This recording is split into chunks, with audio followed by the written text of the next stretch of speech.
Thanks for your questions for the James English podcast. So I'd like to answer some more today, and hopefully I'll answer one every day. So today I'll answer Tim's question. Is it true you shared a food boat with Curtis Warren? Answer to that is yes, I did. I dropped in to Whitemoor, basically. I was thrown onto a blue spur and Kurt was there. Four of us put together a food boat. What a food boat is, for most people who don't know, I'm sure a lot of people won't know, in a lot of high security prisons and long-term lifer jails, you have, or all of them actually, you have a kitchen. The reason for that is basically it breaks up the time, it gives the inmates something to concentrate on, and look forward to. So one of the things you miss, I think, more than anything else is food, real food, not just the stuff they have off the servery.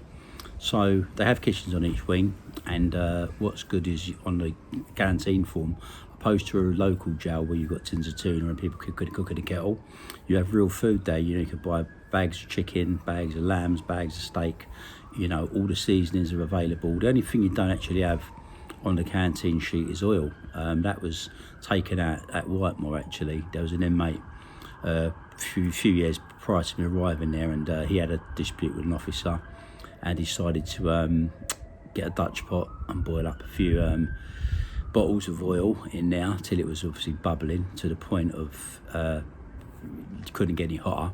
Saw the officer and poured it all over him, and the only thing that could be described as the officer actually melted. So yeah, that was the end of oil in dispersal prisons, and we used to make up something called ghee. So you'd have to buy a butter and you'd have to melt that down and then use that effectively as your cooking oil. So in terms of what we used to eat, there was always a wide selection, but how it used to work generally was that whoever was cooking didn't do the washing up, and you try to rotate and prepare the food, obviously. So typically Curtis used to make tandoori chicken. That was his speciality. He would obviously do the drumsticks, and then they'd be stuffed with paprika, things like that, and stuff, and they'd be baked. But one of the best forms of chicken was the Jailhouse Kentucky. How that used to look was we used to get the pieces of chicken, thighs and legs and stuff, take off the skin.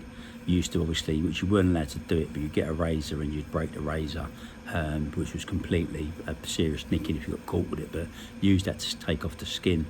And obviously then what you'd do is you'd marinate the stuff. So you'd get all your seasonings, your garlic, your allspice, chicken seasoning, and a bit of thyme, and that would go in the fridge overnight. Then the next day you'd get, obviously when you were on the wings, particularly at the weekends, you used to do this. You used to get it out of the fridge. You'd used to break a couple of eggs. You'd dampen the eggs down on the chicken, and in a separate bowl you'd get plain flour and add some seasoning to that, and then dip the chicken in there to create the coat.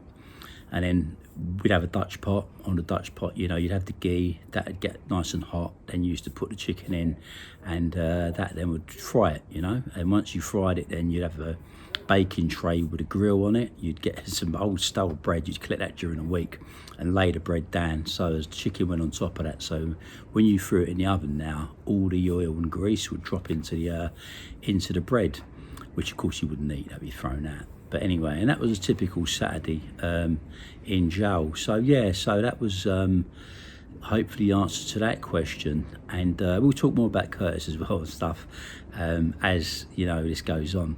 But answer to your question, Tim, is yeah, I was on a food boat, me and Curtis and a couple of other guys.